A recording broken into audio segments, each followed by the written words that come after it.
اعوذ باللہ من الشیطان الرجیم بسم اللہ الرحمن الرحیم۔ حضور پاک صلی اللہ علیہ وآلہ وسلم کی ایک حدیث ہے جس کا مفہوم کچھ یہ ہے کہ گرمی کا روزہ جہاد کے مترادف ہے۔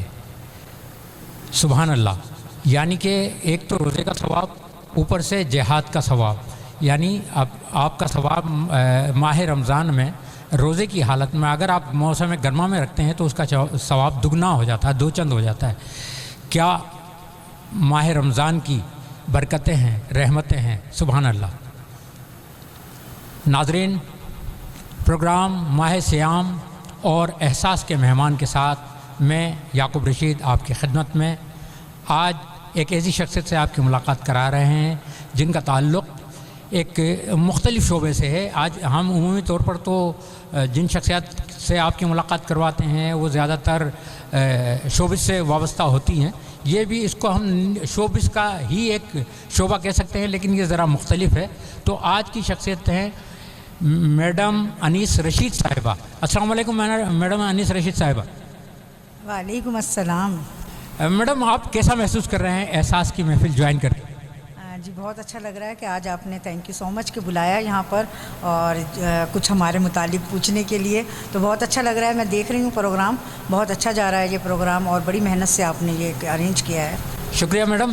اچھا، چونکہ ہمارا پروگرام جو ہے ماہ رمضان کے تعلق سے، تو ہمارا پہلا سوال جو ہوتا ہے ایک مخصوص سوال ہوتا ہے، اور وہ سوال یہ ہوتا ہے کہ آپ نے پہلا روزہ کب رکھا، اس کی یادیں جو ہے وہ شیئر کیجیے کہ کس ماحول میں رکھا، کن حالات میں رکھا، کس طرح گزرا وہ روزہ، اور کیا مطلب محسوسات تھے، گھر والوں کے کیا رویے تھے، ذرا تفصیل سے شیئر کیجیے۔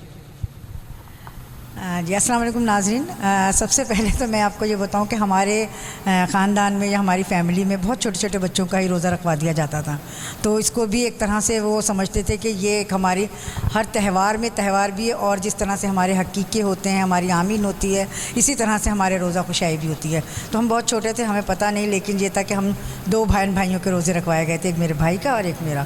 بس وہی تھا کہ سب گھر والوں کی توجہ تھی، بچوں پہ جس طرح سے ہوتی ہے ویسے بھی تھی، اچھے گھرانے سے تھے، اور ویسے بہت زیادہ ہم لوگوں پہ توجہ دی گئی کہ نہیں، بچوں کو گرمی میں نہیں رکھنا ہے، بچوں کے دھیان رکھنا ہے، کچھ پی نہ لیں، کچھ کھا نہ لیں۔ اور ہم کو تو اتنا شوق تھا کہ بھئی روزہ رکھنا ہے، اور جی روزہ رکھ کے صبح سے ہم نے تیاریاں شروع کر دیں کہ بھئی شام کو روزہ خوشائی ہوگی، ہار پہنیں گے، مہمان آئیں گے، تو اس طرح سے بہت بڑی ایک دعوت کا بھی اہتمام کیا گیا۔ وہ گنتے ٹائم، کچھ سوتے کچھ جاگتے پورا ہوا، اور شام کو جس ٹائم مہمان آئے تو خاص اصطلاح ہوتی ہے روزہ کشائی کی تقریب، وہ یقیناً وہ منعقد کی گئی۔ جی بالکل، روزہ کشائی کی ہماری جو تھی نا وہی تقریب تھی، اور بہت اچھی کی تھی انہوں نے، بہت سارے مہمان، پورے خاندان، ملنے والے سب لوگ آئے، اور باقاعدہ سب لوگوں کی یہ خواہش ہوتی تھی کہ ہم اپنے ہاتھ سے کچھ نہ کچھ ان بچوں کے منہ میں ڈال دیں، تاکہ ان کا بچوں کا اتنے ہار تھے ہمارے گلوں میں، اتنے ہار تھے کہ وہ سمجھ لو 2-3 بار ہم اتار کے رکھتے رہے، پہنتے رہے۔ پھر اس طرح سے ہماری وہ روزہ کشائی ہوئی، اور پھر اس طرح سے یہ ہمارا پہلا روزہ گزرا۔ پھر ہم رکھتے رہے، لیکن یہ کہ چھوٹی عمر سے ہم نے رمضان کے پورے روزے رکھنے شروع کر دیے۔ شروع میں تو ماں باپ نے نہیں رکھنے دیا کہ نہیں ابھی آپ چھوٹے ہیں، نہیں رکھیں، لیکن جب انہوں نے دیکھا ہمت بھی ہے، شوق بھی ہے، تو پھر ہم نے یہ سلسلہ شروع رکھا۔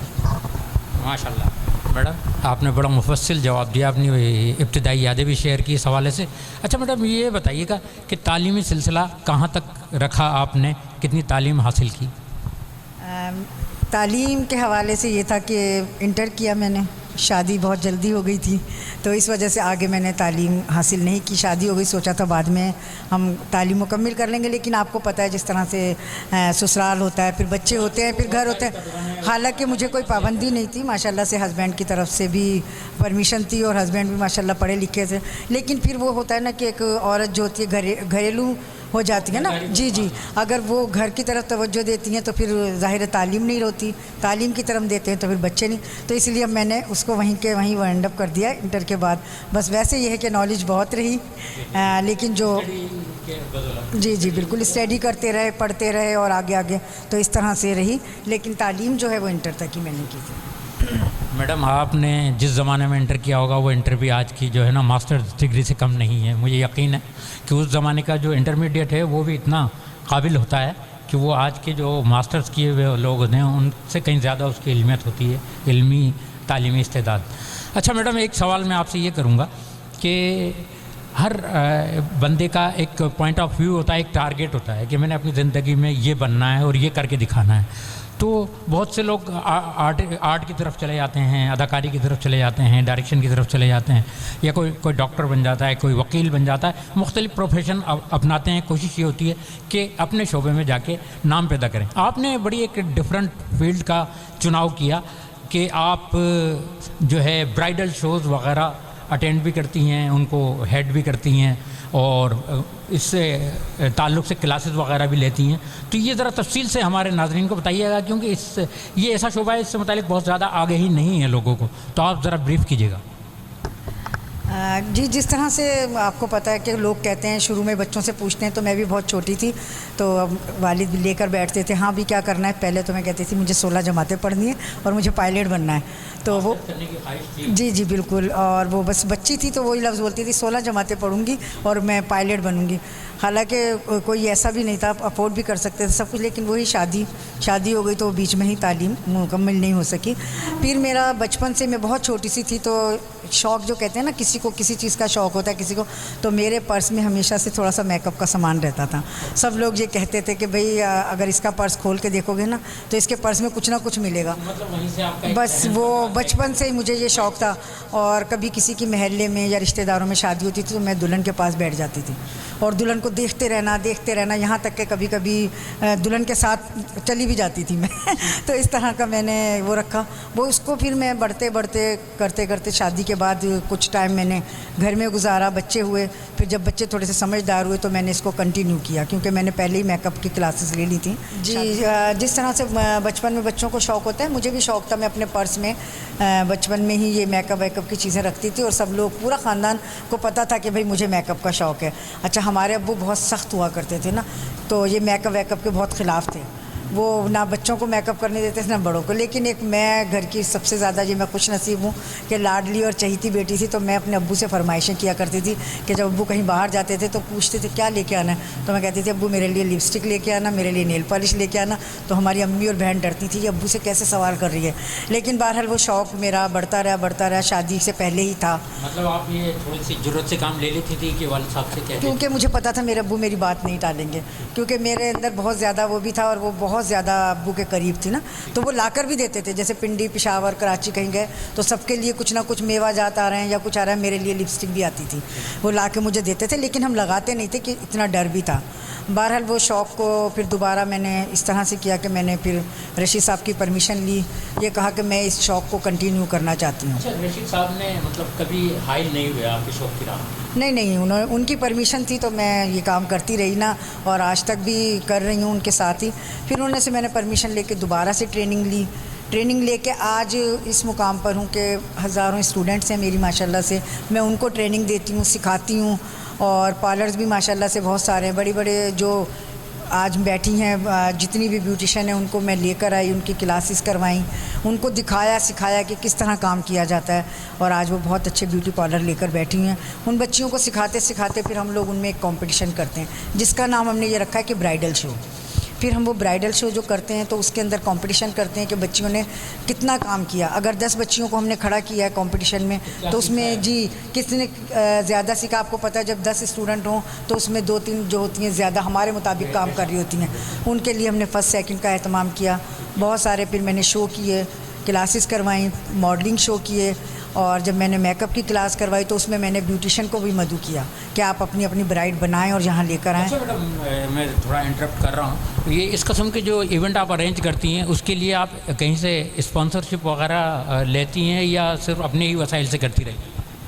جی بالکل. کچھ میک اپ کی کمپنیز میرے ساتھ ہوتی تھی، وہ کہتی تھی ہمیں ہائی لائٹ کیا جائے، لیکن زیادہ تر یہ میرا شوق تھا، میں اپنے ہی ہینڈ سے کیا کرتی تھی. زیادہ تر میں نے زیادہ اسپانسر نہیں لیے کسی سے، کیونکہ میں ایک میرا شوق بھی تھا اور میں یہ چاہتی تھی کہ بچیاں جتنا بھی زیادہ سیکھ سکیں.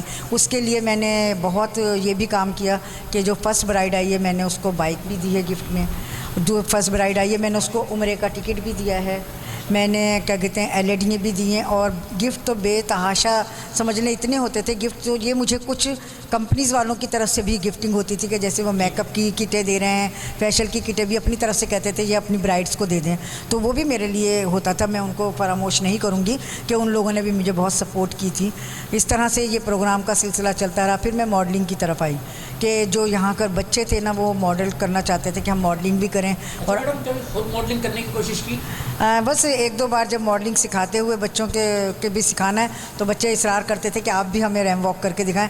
تو رشید صاحب کا ہاتھ پکڑ کے میں بھی ریم واک کر دیا کرتی تھی کہ بچے کس طرح سے چلنا ہے ان لوگوں کی حوصلہ افزائی کے لیے. لیکن ہاں جی اس طرح سے سکھانے کے لیے ویسے میں نے نہیں کی.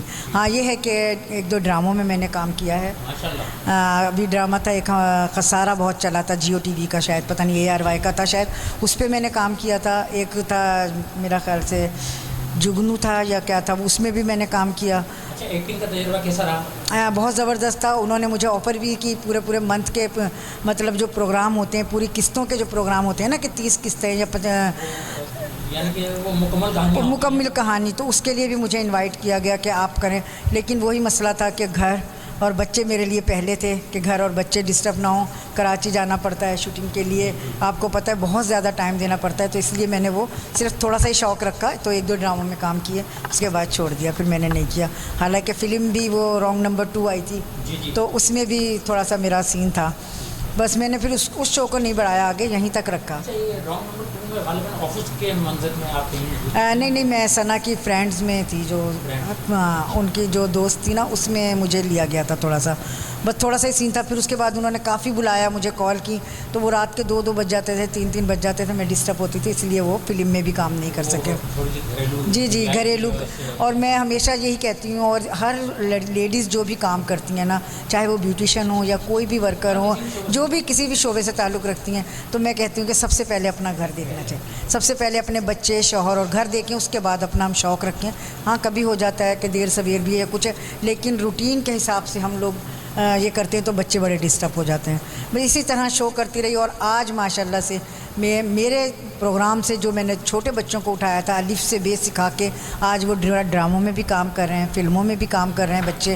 وہ ماڈل آج کافی جو ہے ہٹ، جی بہت نام پیدا کر رہے ہیں. بس پھر میں نے کچھ ماحول ایسا ہوا یا کچھ میں ٹائم نہیں دے سکی، یہ سمجھنے کے ٹائم نہیں دے سکی، تو میں نے یہ ماڈلنگ والا ختم کیا. اور اب میں بس صرف برائڈل کی طرف ہی ہوں کہ برائڈل شو کر رہی ہوں اور برائڈوں کو سکھا رہی ہوں، ٹریننگ دے رہی ہوں، اور انشاءاللہ ہو سکا تو آگے بھی میں یہ پروگرام جاری رکھوں گی. اچھا میڈم، گزشتہ دنوں آپ کو دیکھا گیا فیس بک پر کہ شبنم کے ساتھ آپ تشریف فرما نظر آئی، ان کے ساتھ آپ کی تصاویر، اور کچھ وقت آپ خاصا وقت پنجاب میں گزار کر بھی آئی. تو شبنم کے ساتھ یہ ملاقات کا سلسلہ کیوں کر کیسے ممکن ہوا، ذرا اس سے متعلق روشنی ڈالیے. جی سر، جیسے آپ لوگوں کو سب کو پتہ ہے کہ بیسکلی میں پنجاب سے ہی ہوں، فیصل آباد سے، تو وہاں سے شادی ہو کر میں یہاں آئی تھی. اچھا، آپ کی مادری زبان اردو ہے، ہماری زبان تو اردو ہے. تو میں جی تو وہاں سے پھر ہم لوگ شادی ہوئی، یہاں آئی تو بہت عرصہ یہاں گزارا. تو جانا آنا ہوتا رہتا تھا. لیکن پھر جب مجھے پتہ چلا کہ شبنم جی آئی ہوئی ہیں اور ہمارے گھر کے قریب ہی تھوڑی سی دور کا فاصلہ ہے، وہاں پر اسٹے کیا ہوا ہے شیزی ملک کے گھر، پھر میں نے جناب ملک یوسف جمال سے رابطہ کیا کہ آپ کسی طرح مجھے کال نمبر دیں یا میرا رابطہ کروائیں، میں ان سے ملنا چاہتی ہوں. تو یہ ان کی بھی مہربانی ہے، تھینکس سر. انہوں نے مجھے کال کی، انہوں نے کہا کہ آپ جائیں ملیں، اور ہم جب جا کر ملیں تو بہت اچھے طریقے سے انہوں نے ہمارا استقبال کیا، بہت ہی اچھے انداز میں. ایسا نہیں لگا کہ میں کسی بہت ہٹ جو کہ اداکارہ کے ساتھ ہوں. جی بالکل، وہ بالکل اس طرح سے بیٹھی جیسے ہمارا گھریلو ماحول ہوتا ہے. کہ ہم نے وہاں کیک بھی کاٹا کیونکہ میری برتھ ڈے تھی، شبنم جی کی بھی برتھ ڈے تھی، تو ہم دونوں نے مشترکہ وہاں سالگرہ کا کیک بھی کاٹا. اور بہت اچھی طرح انہوں نے ہماری آؤ بھگت بھی ایسے کی کہ جیسے کہ کوئی میں ان کی بہت زیادہ پرانی کلوز فرینڈ ہوں.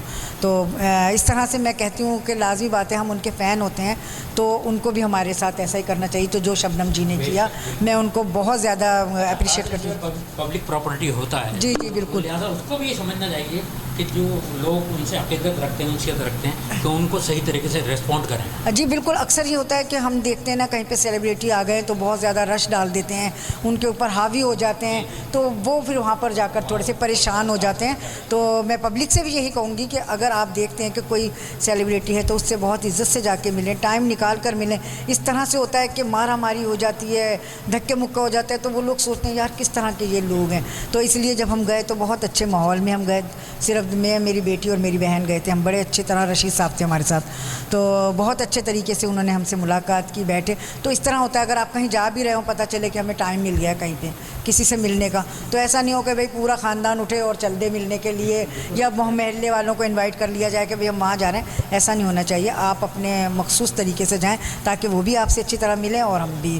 تو یہ بہت اچھا میرا ایکسپیرینس رہا شبنم جی کے ساتھ، اور کافی لوگوں سے میری ملاقات رہی ہے، لیکن مجھے سب سے زیادہ اچھا شبنم جی کے ساتھ رہا. اچھا میڈم، شوبز کی فیلڈ میں بھی آپ اکثر و بیشتر نظر آتی ہیں مہمان کی حیثیت سے، نہ صرف بلکہ ہم نے دیکھا کہ ایک شو بھی آپ نے ارینج کیا ہے، ایوارڈ شو، جو مہران آرٹس کونسل میں منعقد ہوا تھا، اور غالباً سہیل ملک صاحب کے ساتھ ان کی کولیبریشن میں یہ شو ہوا تھا. تو اس میں ایوارڈ کی ڈسٹریبیوشن بھی تھی، اور شاید آپ کو تو یاد نہ ہو کہ بہترین شوبز رائٹر کا ایوارڈ مجھے بھی ملا تھا آپ کے اس شو کی توسط سے یا اس کی وساطت سے. تو وہ آپ اس طرف کیوں کر آئی، اور کیسے آپ کے ذہن میں آیا کہ یہ بھی کیا جائے کہ ایک شو منعقد کیا جائے اور ایوارڈ کی ڈسٹریبیوشن کی جائے؟ جی بالکل، یہ ایک اچھی بات آپ نے مجھ سے پوچھی. سہیل بھائی کے ساتھ ایسا تھا کہ ملاقات ہوئی. شروع میں میرے سے زیادہ جو شوق تھا نا میرے ہسبینڈ کو تھا، یہ رشید صاحب کو ریڈیو سننے کا، ریڈیو گانوں کا. اس طرح سے اتفاق سے میری ایک دوست کے ساتھ میرا جانا ہوا ریڈیو پاکستان، سہیل بھائی سے ملاقات. اس طرح ملاقات ہوتی رہی، اور میں جا کے کبھی ریکارڈنگ سنتی تھی، کبھی کچھ سنتی تھی. تو بہت زیادہ وہاں پر مجھے جن لوگوں کا میں نام اپنے ہسبینڈ کے زبانی سنا کرتی تھی، وہ لوگ مجھے وہاں ملے، سب لوگ. تو میں ان سے کہتی تھی میں ان لوگوں سے ملی ہوں، یہ ہے وہ. تو اس طرح ہوتے ہوتے سہیل بھائی سے میری کافی اچھی انڈرسٹینڈنگ ہو گئی. انہوں نے مجھے ایک اپنی خواہش ظاہر کی کہ میں نے ایک سنگم ایوارڈ کا سوچا ہوا ہے، لیکن میں آج تک کر نہیں سکا. تو میں نے کہا بھائی آپ نے ایسا کیوں؟ بس میں ہمت نہیں کر سکا اور میں ہو نہیں پایا. تو میں نے کہا آپ حکم کریں، میں مل کے کرتی ہوں. جو بھی کچھ ہوگا تو میں اس کے سارے اسپانسر، ہر چیز میں نے ارینج کی. میں نے کہا بس آپ کھڑے ہو جائیں، میں آپ کے ساتھ ہوں. اس طرح سے سہیل بھائی نے یہ ہے کہ ایوارڈ وغیرہ بنوائے، اور یہ خواہش میں نے یہ سمجھ لیں کہ ان کی خواہش تھی، اور مجھے بڑی اچھا لگا کہ میں ان کے ساتھ مل کے میں نے سارا کچھ ارینج کیا. ہر چیز میں نے اسپانسر کرے اور مہمان بلائے، کافی مہمانوں کو. اور میں نے ان کو فری ہینڈ کہا کہ آپ یہ چھوڑ دیں کہ میں ہی میں نے تو شاید میرا خیال سے 5-6 لوگوں کو کہا کہ ان کو دے دیں، باقی آپ زیادہ جانتے ہیں اس فیلڈ کے لوگوں کو نا، جس کو چاہے آپ بلائیں اور ایوارڈ دے دیں. تو وہ میں نے اس طرح سے ارینج کیا. وہ مجھے بس اچھا بھی لگا. کچھ اس میں تھوڑی سی بدمزگیاں بھی رہیں، لیکن جی جب اتنے بڑے پروگرام ہوتے ہیں تو، لیکن یہ پھر اس کے بعد جب وہ میرا تجربہ تھوڑا سا ایسا ہی رہا، پھر میں نے آگے کوشش نہیں کی کہ اس طرح سے میں کسی کے ساتھ جوائن کروں. تو پھر میں نے یہ آگے بہت سارے لوگوں نے، جب اس پروگرام کے بعد لوگوں کو پتہ چلا کہ یہ میں نے اس طرح سے ایوارڈ تقریب کی ہے، تو بہت سارے لوگوں کی آفر ہوئی کہ ہمارے ساتھ کریں، ہم جوائن کرتے ہیں. تو پھر میں نے اس کے بعد سے وہ نہیں کیا، کیونکہ میں نے کہا میں اے آر پروڈکشن کا جو لوگو ہے نا وہ میں کسی کو نہیں دوں گی. میں نے جو بھی پروگرام کرنا ہے اپنے ہی پلیٹ فارم پہ کرنا ہے. تو اس وجہ سے وہ میرا ایک تجربہ تھا اور بہت اچھا بھی رہا، اور کرنا چاہیے لوگوں کو آگے، لیکن شاید میں ٹائم نہیں دے سکتی تھی اتنی ساری چیزوں کو. اور شوبز میں یہ تھا کہ جس طرح سے میں نے آپ کو بتایا، میرے ہسبینڈ کو بھی بہت شوق تھا. پھر میں اس فیلڈ میں رہی تو میں کچھ تھوڑا بہت اسپانسر کر دیا کرتی تھی. کبھی جو ہمارے اسٹیج ڈراموں پہ کام کرتے ہیں ان کے لیے شیلڈیں، اپریشیٹنگ شیلڈ میں کوئی گفٹنگ وغیرہ کرتی تھی. اس طرح سے بس پھر میں ان لوگوں میں بھی نمایاں ہو گئی، اور یہ لوگ محبتیں دینے لگے، پیار کرنے لگے سب آرٹسٹ جو ہیں. تو پھر جب بھی کوئی پروگرام ہوتا تھا مجھے انوائٹ کیا جاتا تھا، مجھے اچھا لگتا تھا، میں جاتی تھی، کیونکہ بہت اچھے پروگرام ہوتے تھے. ملک صاحب کرتے تھے، دوسرے کرتے تھے. اس طرح سے میں پھر اس جگہ پر ان ہو گئی کہ حیدرآباد میں کوئی بھی پروگرام ہوتا تھا تو میں مہمان ایز اے مہمان جاتی تھی، اور جو مجھ سے ہو سکتا تھا میں کرتی تھی. یہ نہیں کہوں گی کہ میں نے بہت زیادہ کیا ہو یا بہت کم، جتنا ہو سکتا تھا میں نے پھر کیا. اسی طرح پھر کراچی کے کچھ لوگ تھے، انہوں نے یہاں پہ پروگرام کیے، تو انہوں نے ہم سے کہا کہ ہمیں آپ کی طرف سے شیلڈیں چاہیے، کچھ گفٹ چاہیے، اسپانسر چاہیے. تو پھر میں نے رشید صاحب کے مشورے سے اوکے کیا. پھر ہم نے ان لوگوں کے لیے بھی شیلڈیں بنوائیں اور پھر وہ دیں. تو اس طرح سے کراچی تک میں بھی رہا. اور ایک پروگرام تھا جو میں نے جوائن کیا تھا ایس ایم شاکر کے ساتھ کراچی میں، جو کہ احمد رشدی کا پروگرام تھا، احمد رشدی کی برسی کے حوالے سے. تو میں یہاں سے آپ کی فائنینشیل جی بالکل، ہم لوگ وہاں پر شاکر صاحب کے ساتھ مل کے کیا. وہاں پر میں اپنی ماڈلز بھی لے کے گئی، بچے بھی، ہم مطلب ساری فیملی گئی تھی. میرے ایک بچے نے وہاں پہ پرفارمنس بھی کیا تھا نا اس گانے کے اوپر، کوکو کورینا کے اوپر. جی تو وہ مطلب یہ تھا کہ ان کے ساتھ بھی رہا. پھر کراچی میں ایک اور پروگرام ہوا، تو پھر یہاں تک کہ جب کراچی کے لوگوں نے دیکھا کہ میں آئی ہوں اور پروگرام میں، تو اس طرح سے وہاں سے بھی مجھے لوگ انوائٹ کرنے لگے. تو وہاں کے گروپوں میں بھی شامل ہو گئی. بس اس طرح سے یہ سلسلہ چلتا رہا اور آج تک چل رہا ہے، اور آگے کچھ کہہ نہیں سکتی ہیں. اچھا میڈم، یہ بتائیے گا کہ آپ کے ہسبینڈ رشید صاحب بڑے خاموش طبع انسان ہیں. وہ ایک ہلکی سی مسکراہٹ ان کے چہرے پر ہوتی ہے، اور بہت کم گو محسوس ہوئے ہیں. مختلف محفلوں میں انہیں دیکھا ہے کم بات کرتے ہوئے، لیکن فلم کے حوالے سے ان کی دلچسپی نظر آتی ہے. وہ ایک نگار اخبار سے بھی بڑی دلچسپی رکھتے ہیں، ان کے پرانے ریڈرز ہیں. ان سے متعلق آپ تھوڑی سی کچھ شیئر کیجیے ہمارے ناظرین کے لیے. جی جس طرح سر میں نے آپ کو بتایا کہ میرے سے زیادہ نا ان کو شوق تھا. یہ سمجھ لیں کہ نگار اخبار کا ان کو اتنا شوق تھا کہ یہ اپنی پاکٹ منی سے یا کیسے اس ٹائم پہ جو میری پیدائش تھی، سمجھ لو 75 80 کے وہ اخبار ان کے پاس رکھے ہوئے ہیں ابھی تک انہوں نے محفوظ کر کے رکھے ہیں. اور انہوں نے مجھ سے کہا جب شادی ہو کر میں آئی کہ یہ میرے بہت قیمتی اخبار ہیں، ان کو ضائع نہیں کرنا یا خراب نہیں کرنا. ظاہر ہے بوسیدہ ہو جاتے ہیں یا خراب پھینک دیے جاتے ہیں. نہیں تو وہ پھر میں نے وہ ان کا ایک کارٹن بنایا اور باقاعدہ ابھی تک وہ رکھا ہوا ہے. تو ان کو بہت شوق تھا فلموں سے. ندیم سے تھوڑی مشابہت بھی رکھتے ہیں یہ، اور ندیم کے بہت بڑے فین بھی ہیں. تو اس لیے یہ ہے کہ بہت زیادہ فین ہے. یہ سمجھ لیں کہ ان کی پکس جو ہوتی ہیں وہ اپنے ہاتھ سے بناتے ہیں. ان کی کوئی پوسٹ یہ نہیں ہوتی. بہت ساری انہوں نے تصویر جی بالکل. یہ ان کے اندر ایک یہ اور ایک میری بڑی بیٹی کے اندر یہ آرٹ ہے کہ وہ بیٹھ کے آپ کی تصویر بھی بنا لیں. ان کا ایک ایسے ڈپارٹمنٹ سے بڑا خشک ڈپارٹمنٹ ہے. جی اب جو آپ کا ایک سوال تھا نا کہ وہ خاموش رہتے ہیں، وہ اسی وجہ سے کہ وابڈا والوں نے اتنی ان کو ٹینشنیں دی ہوئی تھی کہ وہ مسکرانا ہی بھول گئے تھے. جی بالکل. اور ایسا نہیں کہ گھر میں فیملی کے ساتھ بیٹھتے ہیں، ہنستے مذاق بھی کرتے ہیں، لیکن ہاں یہ ہے کہ کچھ لوگوں کی نیچر ایسی ہوتی ہے کہ وہ خشک اور مطلب خاموش رہتے ہیں زیادہ تر. تو یہ ان کی شروع سے ہی عادت تھی. یہ اپنے بہن بھائیوں میں بھی زیادہ نہیں ہنستے. جی ہاں. اور نہ یہ کبھی ایسا کہ سسرال والوں کے ساتھ کبھی بھولے ملے ہوں، نہ ان کی کوئی زیادہ تر دوستی رہی. جیسے کہ باہر ہوتے ہیں بہت سارے دوست ہوتے ہیں، احباب ہوتے ہیں، تو آدمی اس میں بس انہوں نے ساری زندگی جی سب سے زیادہ انہوں نے اپنا جو ٹائم ہے اپنے آفس کو دیا. آفس کے بعد بس اپنے گھر آئے، آرام کیا، پھر آفس. یہ سمجھ لیں کہ یہ انہوں نے بہت ایک لمبا طویل عرصہ اسی طرح گزارا. تو وہ جی یہ شوق تھے یہ میں نے ان کے پورے کروائے کہ آپ میرے ساتھ چلیں، آج یہ پروگرام ہے، آج یہ پروگرام ہے. بہت زیادہ ضد کر کے بہت منا کے میں ان کو لے کر آتی ہوں کہ نظر آتا ہے کہ بہت اچھی انڈرسٹینڈنگ ہے آپ لوگوں کی. تو بہت مشکل سے میں لے کر آتی ہوں کہ سارا کچھ کام ہی نہیں ہوتا. آپ کام کے علاوہ ادھر بھی جائیں تو وہ بہت میرے اصرار پہ پروگراموں میں بھی آتے ہیں، شامل ہوتے ہیں کہ یہ ایک آپ کا شوق ہے، اس کو نہ دبائیں. تو بس یہ ہے کہ کچھ آنے لگے، کچھ نہیں آنے لگے پروگراموں میں، اس طرح سے تھا. لیکن یہ ہے کہ ہاں خشک نہیں کہہ سکتے، چپ طبیعت کہہ سکتے ہیں ان کو. ویسے بہت اچھے ڈپارٹمنٹ کو خشک. ہاں ڈپارٹمنٹ جو ہے وہ تو خشک ہے، کیونکہ ان کو پتہ ہوتا ہے کہ وہاں سے اگر ہم نے کوئی کام اچھا بھی کیا ہے تب بھی گالیاں پڑنی ہے، برا کیا ہے تب بھی پڑنی ہے. تو وہ اس طرح سے اس ٹینشن میں رہتے تھے. لیکن انہوں نے ایک بہت ایمانداری کے ساتھ اپنا پورا کیریئر جو ہے بابڈا کو دیا، اپنے جاب کو دیا ایمانداری سے. اور اب وہ ریٹائر ہو گئے، سمجھ لو 3 سال ہو گئے ان کو ریٹائر ہوئے. تو اب وہ گھر میں گزار رہے ہیں. تو ظاہر ہے جو انسان اتنا کام کرتا ہے تو تھوڑا سا وہ اور زیادہ سنجیدہ ہو جاتا ہے. تو کہ میں کیا کروں فارغ رہ کے. تو ابھی وہ تھوڑے سے سنجیدہ ہیں، کچھ بزنس کے بارے میں سوچ رہے ہیں. انشاءاللہ دیکھیں کیا کرتے ہیں.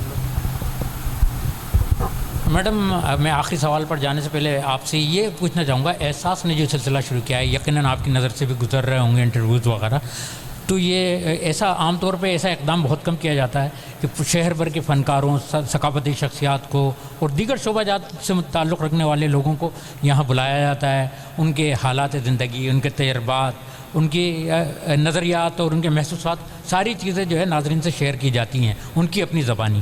تو آپ اس کو کس طرح دیکھتے ہیں؟ احساس کی ٹیم، احساس کے CEO سرفراز صاحب جو یہ کام کر رہے ہیں، اور ان کی جو ٹیم کے ٹیکنیشینز ہیں، دیگر لوگ، یہ سب لوگ مل کر کیسا کام کر رہے ہیں آپ کی نظر؟ جی میں نے کچھ ٹائم ہوا تھوڑا سا بیزی تھی، پھر میری نظر سے جب پوسٹ گزری تو پھر میں نے تقریباً ساری پوسٹوں کو دیکھا. سرفراز صاحب بہت اچھا کام کر رہے ہیں, ہمارے کیمرے مین ہیں ربانی صاحب, وہ بہت اچھی کرتے ہیں, آپ کی بہت اچھی گفتگو رہتی ہے, اور جتنے بھی مہمان آئے ہیں تو مجھے بہت اچھا لگا کہ ظاہر ہے کچھ باتیں ایسی ہوتی ہیں کہ جو ہم لوگ ہوتی ہیں ہمارے اندر لیکن ہم کہہ نہیں پاتے کسی سے, لیکن آپ نے وہ ان مہمانوں سے پوچھی ہیں, اس انداز سے پوچھی ہیں کہ وہ بتانے پر مجبور ہیں. میڈم بالکل یہی بات ہے. میں نے ایک بات کہی تھی گزشتہ دنوں ایک انٹرویو کے دوران, ایک خاتون فنکارہ یہاں بیٹھی ہوئی تھی. میں نے کہا انٹرویو کا مطلب ہوتا ہے دراصل من اندر کی باتیں, یعنی دل کے اندر کی باتیں. انٹرویو اندر کا منظر, ٹھیک ہے نا. تو اس میں وہ باتیں ہوتی ہیں جو عام طور پہ کوئی بھی شخص عمومی طور پہ شیئر نہیں کرتا کسی سے, لیکن انٹرویو میں کہیں کہیں مجبور ہو جاتا ہے. تو غالباً کچھ ایسا ہی ہے نا. جی بالکل, اور یہ میرا اپنا بھی ذاتی رہا تجربہ کہ میں نے بہت ساری چیزیں جو مجھ سے آپ نے پوچھی, میں نے کبھی سوچا ہی نہیں تھا کہ آپ میرے سے روزہ خوشائی کے بارے میں پوچھیں گے یا میرے گھریلو اس طرح سے میری تعلیم, کیونکہ پوچھتے ہیں عموماً بس وہ فیلڈ کے متعلق بات کی اور کس طرح سے کیا ہے کس طرح, بس یہ باتیں ہوتی ہیں. لیکن جب آپ کا میں نے یہ دیکھا تو مجھے بہت اچھا انداز لگا کہ انٹرویو کا مطلب یہ ہوتا ہے کہ ہم کچھ ان کی وہ باتیں بھی پوچھیں جو ان کے اندر تھیں, کسی سے شیئر نہیں کی. تو آج اپنے ناظرین سے اور سب دوستوں سے ہم شیئر کر رہے ہیں اور بتا رہے ہیں کہ کچھ ہمارے لمحات ایسے بھی گزرے. زندگی تو بہت بڑی گزری ہے اور بہت ساری ہے, کچھ ہمارے ظاہر ماں باپ کے گھر گزرتی ہے, کچھ سسرال میں گزرتی ہے, کچھ بچوں کے ساتھ گزرتی ہے, بہت ساری باتیں ہوتی ہیں.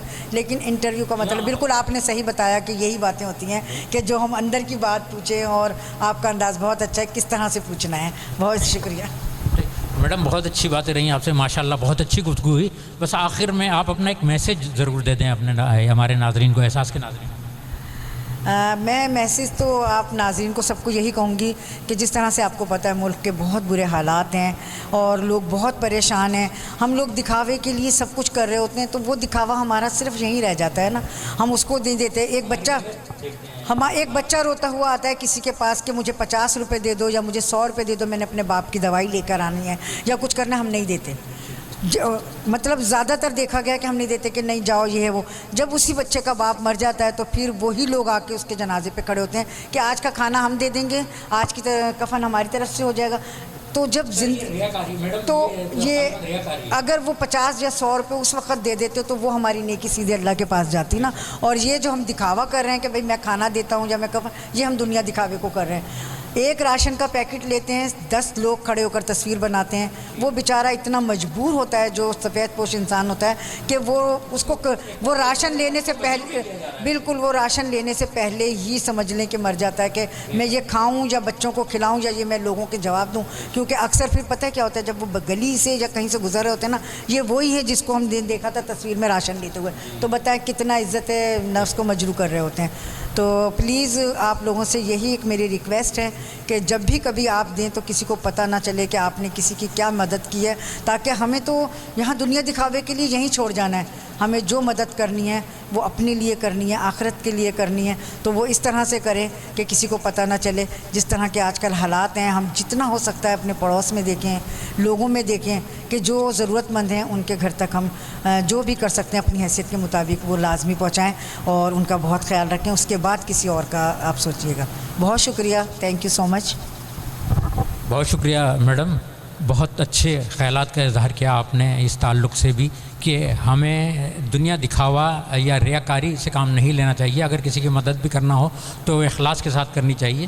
بلا شبہ یہ تھی میڈم انیس رشید صاحبہ, جن سے ہمارے احساس کے ناظرین نے ان کے حالات سے زندگی جانے, ان کے تجربات, ان کے محسوسات, انہوں نے کس طرح زندگی کو یہاں تک بسر کیا, اس سے متعلق آگہی فراہم کی.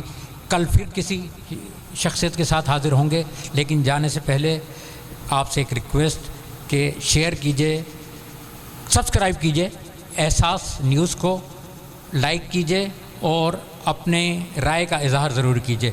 اجازت دیجئے یعقوب رشید کو. خدا حافظ, فی امان اللہ.